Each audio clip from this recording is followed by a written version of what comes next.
5:33. Outrossim ouvistes que foi dito aos antigos: não perjurarás, mas cumprirás os teus juramentos ao Senhor. Eu, porém, vos digo que de maneira nenhuma jureis, nem pelo céu, porque é o trono de Deus, nem pela terra, porque é o escabelo de seus pés, nem por Jerusalém, que é a cidade do grande rei. Nem jurarás pela tua cabeça, porque não podes tornar um cabelo branco ou preto. Seja, porém, o vosso falar sim, sim, não, não, porque o que passa disto é de procedência maligna. Amém? Os irmãos podem se assentar. É claro que nós não vamos meditar hoje só sobre juramento, mas esse é o começo do texto e a gente vai até onde o horário nos permitir nesse texto. Bom, a primeira coisa que Jesus nos ensina aqui, a partir do trecho que nós acabamos de ler, é a respeito do juramento, que era uma coisa muito comum na Antiguidade e na Idade Média. As pessoas jurarem. E o juramento era tido como algo importantíssimo. A palavra que uma pessoa empenhava era tido como algo importantíssimo, como um voto de lealdade. Mas Jesus não está falando aqui de um juramento feito pelos homens em nome de alguma coisa desse mundo. Jesus está falando daquele juramento em que a pessoa coloca coisas de Deus pelo meio. Ou seja, Jesus não está se referindo a quando você dá a sua palavra e cumpre. Dar a palavra de homem, de mulher, é uma questão de caráter. Isso é uma necessidade. Mas Jesus não está falando disso. Jesus está falando de pessoas que, para embasar a sua afirmação, usam as coisas sagradas. E isso acontecia muito no Antigo Testamento. O povo de Israel jurava por Deus, jurava pelo altar, jurava pelas coisas sagradas. Diziam a verdade, aí alguém duvidava: eu juro. Juro por Deus. Jesus está dizendo: jurar é pecado. Aquilo que você escutou quando você era criança, eu escutei isso quando era criança. Quando o menino ia dizer: ah, não, eu juro. Aí eu sempre escutava algum menino dizer: não, jurar é pecado, eu não vou jurar não. De fato, jurar é pecado. Isso que era tão comum na antiguidade e que era tão comum na Idade Média, não é agradável aos olhos de Deus. Por quê?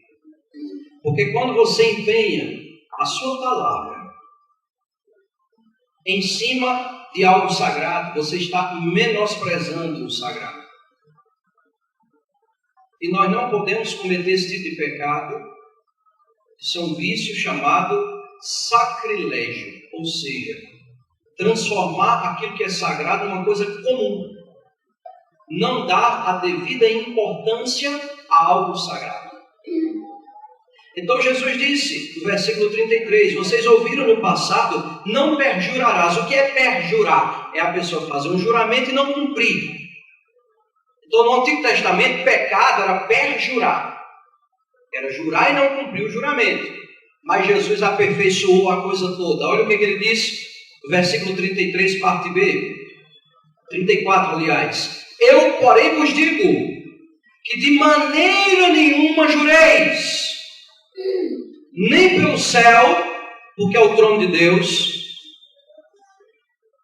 nem pela terra, porque é o escabelo de seus pés, nem por Jerusalém, porque é a cidade do grande rei, nem jurarás pela tua cabeça, porque não podes tornar um cabelo branco ou preto. Jesus saiu pegando tudo aquilo pelo que os homens juravam e disse: não use nenhuma dessas coisas. Você não pode jurar nem pela sua própria cabeça, porque você não tem domínio sobre ela. O seu cabelo vai ficar branco, você não pode impedir. Você não. Você pode estar pensando, é só passar uma tinta. Aí não foi você, foi a tinta. Aí ele diz, versículo 37, seja, porém, o vosso falar sim, se for sim, e não, se for não. Porque o que passa disso é de procedência maligna. Então Jesus deixou bem claro, a palavra do crente é sim, se for sim, e não, se for não. O que passa disso vem do inimigo, não vem de Deus. E o que é que passa disso? Juramento. Você querer mostrar que a sua palavra é irrevogável, aí você usa uma coisa sagrada com uma coisa terrena.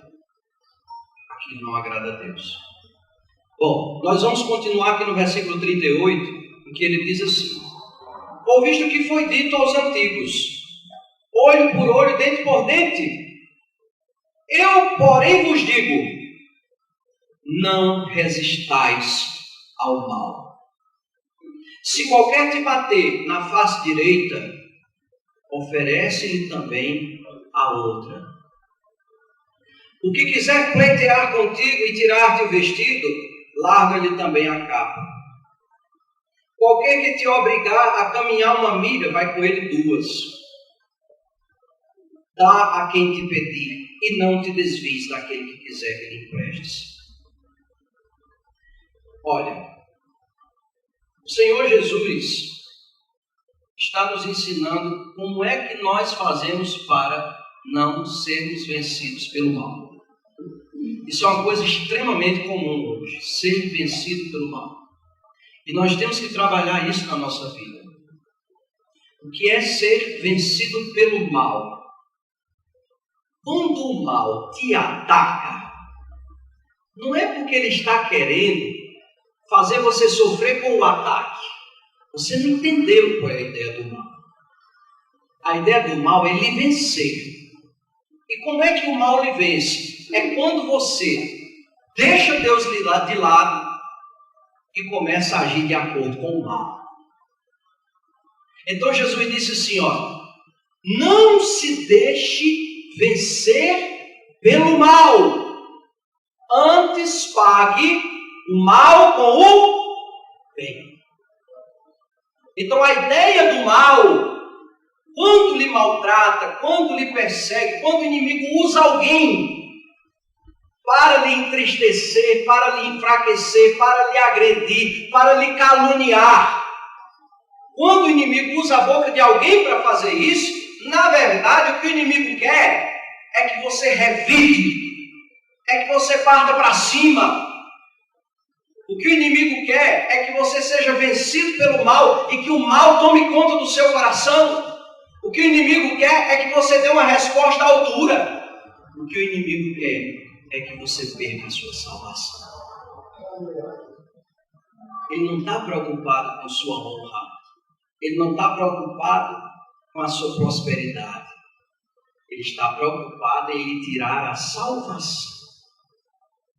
Então ele se lança de forma má contra você para ver se consegue tirar você do céu. Então qual é a nossa missão a partir de hoje? É a gente lutar, orar, jejuar, buscar a Deus para que nós tenhamos a virtude da temperança. Que é temperança? É autodomínio. É a gente não responder ao mal com o mal. Mas nós estamos aqui numa batalha espiritual, numa guerra da carne contra o espírito. Paulo diz na carta aos Gálatas, capítulo 5, que a carne guerreia contra o espírito e estes se opõem um ao outro para que nós não façamos o que queremos. Então, irmão, se a gente for dar lugar à carne, se a gente for fazer o que a nossa carne quer, cumprir a concupiscência da nossa carne, a gente vai fazer muitas coisas erradas muitas coisas que desagradam a Deus nosso Senhor. E a nossa luta é justamente para vencer essas concupiscências. No mundo as pessoas não têm a coragem de buscar Deus, então eles acham que ninguém tem. Eles pensam que porque eles não se esforçam para temer a Deus, para orar, para chorar nos pés do Senhor, para se humilhar, para confessar seus pecados, muitas vezes eles não têm tempo para Deus. Então eles acham que todo mundo é assim, mas nem todo mundo é assim. A palavra de Deus diz que naquele dia haverá milhares de milhares, milhões de pessoas sendo arrebatadas. Aleluia. Que no dia que Jesus voltar, os anjos virão aos 4 cantos da terra, norte, sul, oriente e ocidente, e vão ajuntar os escolhidos de Deus dos 4 cantos da terra. Aonde tiver um crente em Jesus, aonde tiver uma pessoa que confia em Jesus Cristo, que aceitou a pessoa dele como Senhor e Salvador, que creu que ele morreu por seus pecados, aonde houver uma pessoa arrependida de seus pecados, aonde houver uma pessoa que se esforce para viver a palavra de Deus, essa pessoa será arrebatada para a glória. Aleluia. Essa é a promessa de Deus. E nós cremos com todo o nosso coração.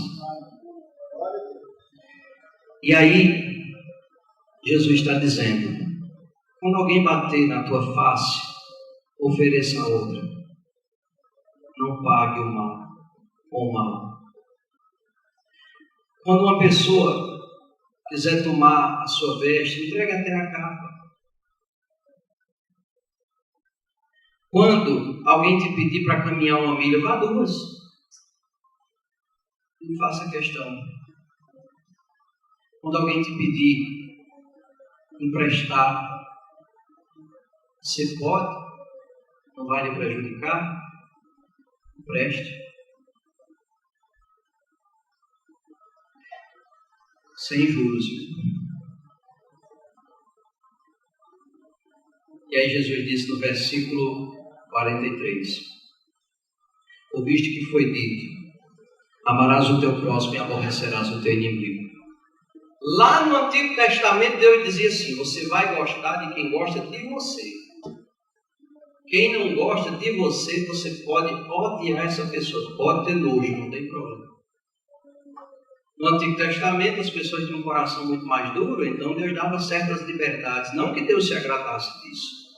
Mas agora chegou o tempo da plenitude, e agora o certo é o certo.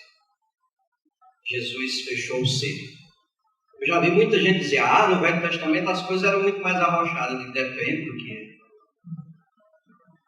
No Antigo Testamento, para você ser considerado um homicida, você tinha que matar uma pessoa. No Novo Testamento, João diz na carta dele, que se você odiar o seu próximo, você já é homicida. Se você odiar o seu próximo, é a mesma coisa que você ter matado o seu próximo. No Antigo Testamento, para uma pessoa adulterar, ele tinha que praticar o próprio ato em si. No Novo Testamento, olhou, desejou, já adulterou. No Novo Testamento é muito mais apertado. Essa é a verdade que o mundo não queria entender no Antigo Testamento e que Jesus trouxe à tona. Então Jesus está dizendo, eu vou dizer uma verdade para vocês. Amai vossos inimigos, bendizei os que vos maldizem, fazei bem aos que vos odeiam e orai pelos que vos maltratam e vos perseguem, para que sejais filhos do vosso Pai que está nos céus, que faz que o sol se levante sobre maus e bons e a chuva desça sobre justos e injustos. Porque se amardes os que vos amam, que recompensa havereis? Não faz os publicanos também o mesmo? Se saudardes unicamente os vossos irmãos, que fazeis demais? Não fazem os publicanos também assim? Sede vós, pois, perfeitos, como é perfeito o vosso Pai que está no céu. Então Jesus disse, olha, lá no Antigo Testamento, você podia amar só quem lhe ama e ter raiva de quem tem raiva de você. Mas agora o negócio mudou. Agora é a verdade. E a verdade de Deus é essa. Você vai ter que passar por cima do seu ego. Você vai ter que pisar a sua carne. Você não deve fazer a vontade da sua carne. A lição de Jesus é, primeiro, amai vossos inimigos. Uma pessoa lhe fez mal. Uma pessoa praticamente destruiu a sua vida. Mas de repente essa pessoa precisou de você. Jesus está dizendo, vá lá e mostre que você é meu filho, você é minha filha. Jesus disse assim, é assim que as pessoas vão reconhecer que vocês são os meus discípulos, se vocês amarem uns aos outros. Esse é o sinal. É assim que as pessoas olham para nós e dizem, agora ali é um crente, ali é um cristão de verdade. Porque a pessoa tinha todos os motivos do mundo para odiar, mas amou ao invés de odiar. Esse é o ensinamento de nosso Senhor Jesus Cristo. Não importa o que te fizeram, se te pisaram, se te humilharam, se te roubaram, se até tiraram um ente querido de você. O segundo ensinamento, bendizei os que vos maldizem, ou seja, fale bem de quem fala mal de você. Uma pessoa fala mal de você e você sabe. E pode ter certeza, a pessoa que traz o fuxico de lá para cá é o mesmo que leva de cá para lá e fica descendo. Então, se a pessoa chega, fulano, tu está sabendo o que é que fulano está dizendo de ti? Não, não estou sabendo nada, meu filho. Não estou sabendo de nada. Vou lhe atualizar. Dar os papos em dia. Que fuxiqueiro é osso. Fulano diz, você é assim, você é assado, você não presta, por isso, por aquilo. Aí o crente despreparado faz o quê? Estou nem aí, fulano também não presta. Vim de quem você está dizendo aí, para mim é elogio. Não vale nada também, é assim também, né? Assim. Mas o crente preparado faz o quê? Diz, mas fulano pensa isso de mim. Que pena. Felizmente, não vou corresponder à expectativa. Eu não sou assim. Se já fui, não quero ser mais.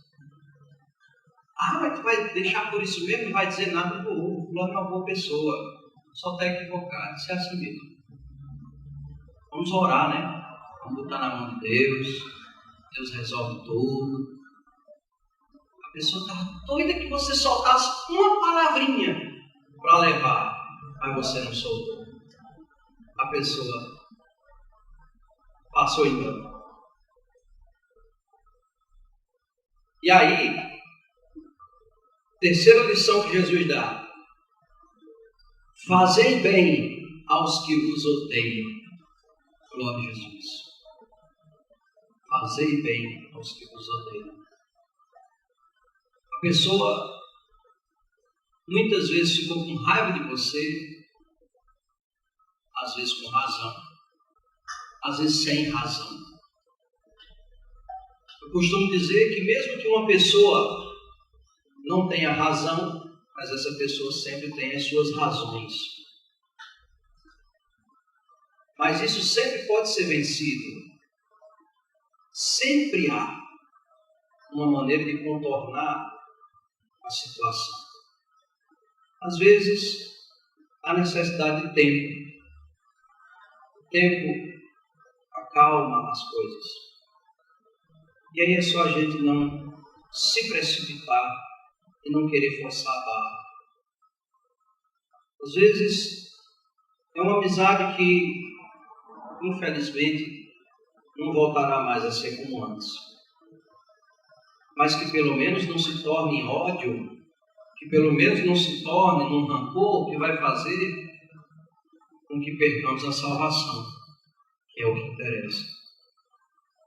Então Jesus está dizendo, olha, faça o bem às pessoas que lhe odeiam. A pessoa tem raiva de você, às vezes nem lhe conhece direito, é porque ouviu falar de outra pessoa. Alguém deu informação. Porque de fato, a gente precisa conhecer as pessoas pessoalmente. E a melhor forma é convivendo. Porque até uma visita que a pessoa faz assim, não se tira muitas conclusões. Não.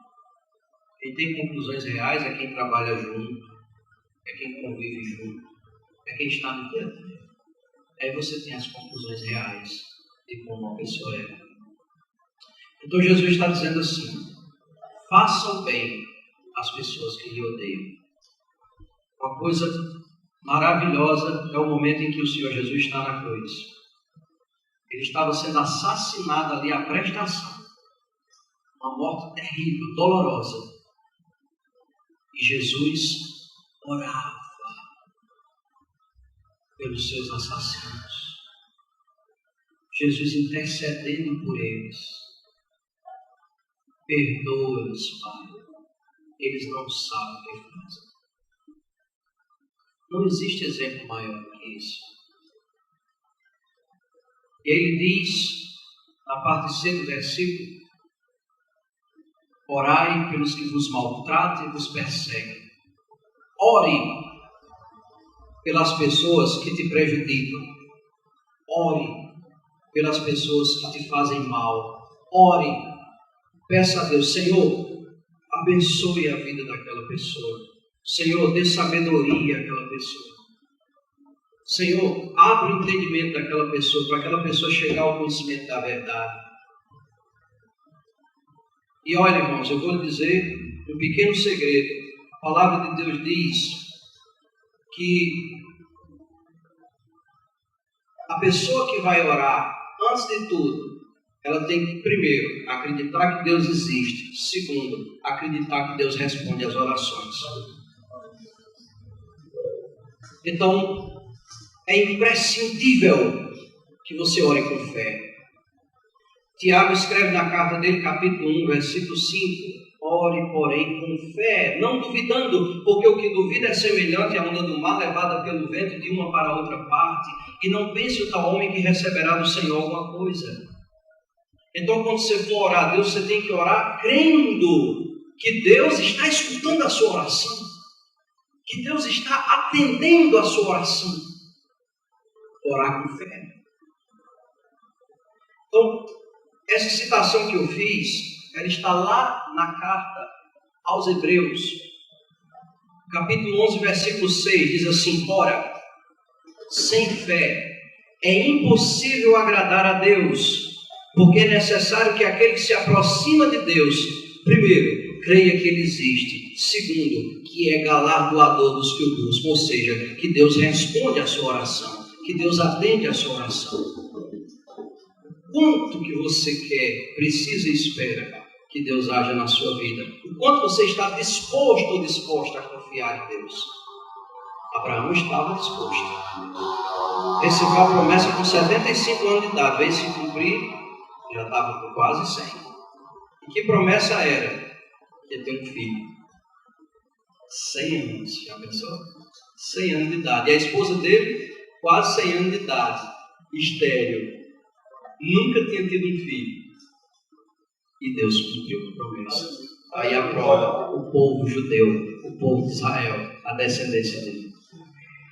E aí ele diz no versículo de número 45, para que sejais filhos do vosso Pai que está nos céus, porque faz que o sol se levante sobre maus e bons, e a chuva desça sobre justos e injustos. Pois se amardes os que vos amam, que recompensa tereis? Não faz os publicanos também o mesmo? Então Jesus está perguntando, se você só ama quem lhe ama, se você só gosta de quem lhe respeita, de quem lhe trata bem, qual é a recompensa que você vai ter de Deus? Não vai ter. Você vai ter recompensa quando a pessoa lhe odeia, aí você ama. Isso aqui tem recompensa. Se você ama quem lhe ama, a recompensa é o amor daquela pessoa. Você já está recebendo. É bala trocada, né? Não dói. Amor por amor.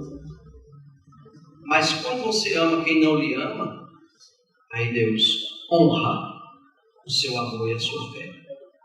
Aí ele diz no versículo 47, aliás. Se saudardes unicamente os vossos irmãos, que fazeis demais? Não fazem os publicanos também assim? Então,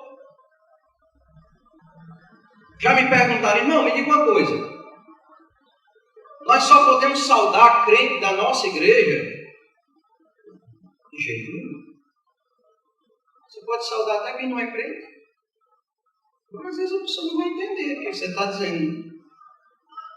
Jesus está dizendo, se você saudar só os irmãos que congregam com você, qual é a recompensa que você vai ter de Deus?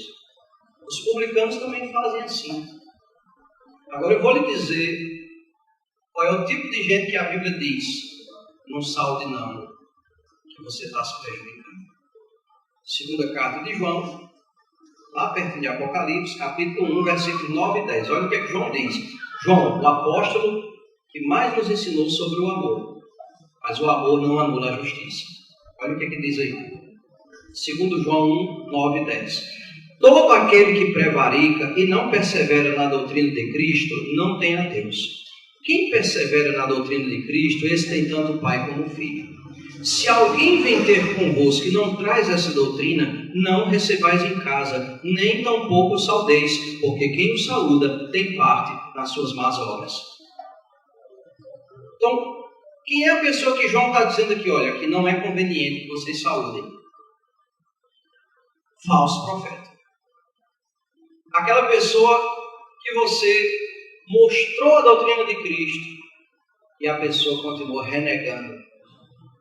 Aí João chega para nós e diz, irmãos, quem prevarica e não persevera na doutrina de nosso Senhor Jesus Cristo, não tem a Deus.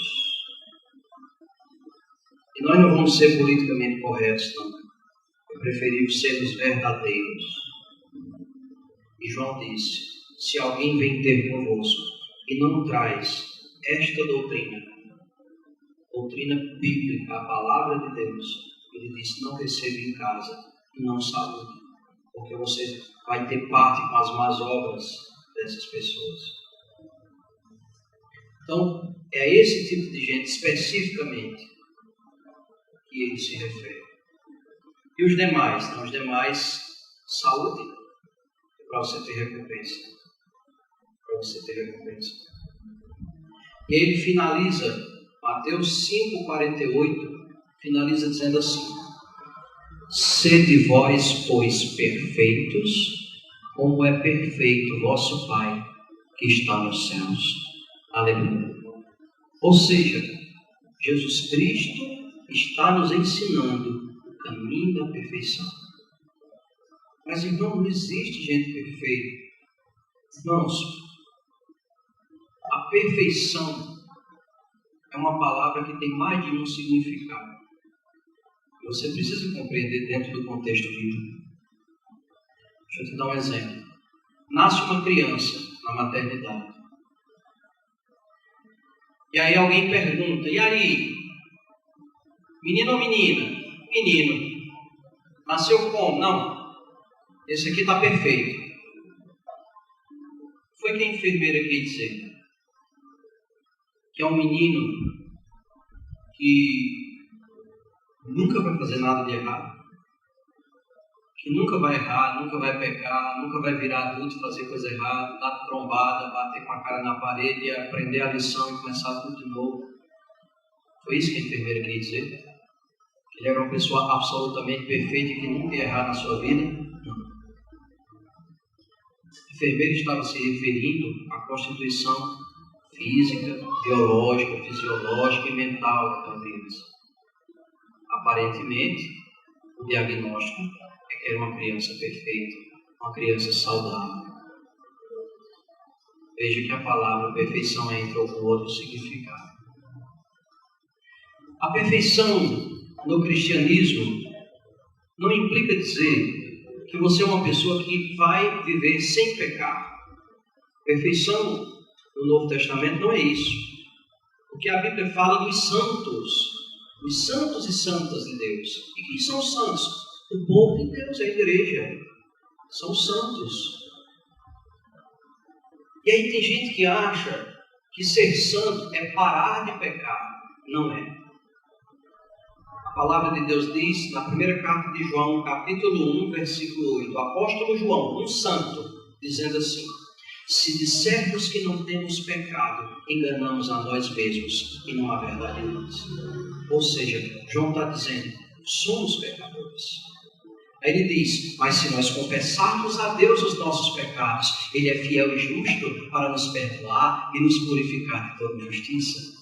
Olha só. Ser santo é fugir do pecado. É se esforçar para não pecar. Mas eu vou pecar, vai. Só que quando você pecar, 1 João capítulo 2, versículo 1. Filhinhos, essas coisas vos escrevo para que não pequeis. Mas se alguém pecar, temos um advogado para com o Pai, Jesus Cristo, o justo. Ele é a propiciação pelos nossos pecados. Aleluia. Jesus pagou pelos nossos pecados. Quando você pecar, você vai dobrar o seu joelho diante de Deus. Vai dizer, meu Deus, eu pequei. Me perdoe. E Deus vai dizer, que bom que você confessou. Está perdoado. Isso é ser santo. Isso é ser perfeito.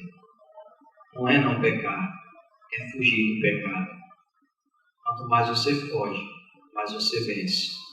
Vencer definitivamente só quando Jesus voltar. É a palavra que ensina isso. Portanto, irmãos, vamos buscar ser perfeitos, como é perfeito o nosso Pai que está nos céus. Amém? Essa é a mensagem da noite em nome de Jesus. Queria que os irmãos instrumentistas se posicionassem.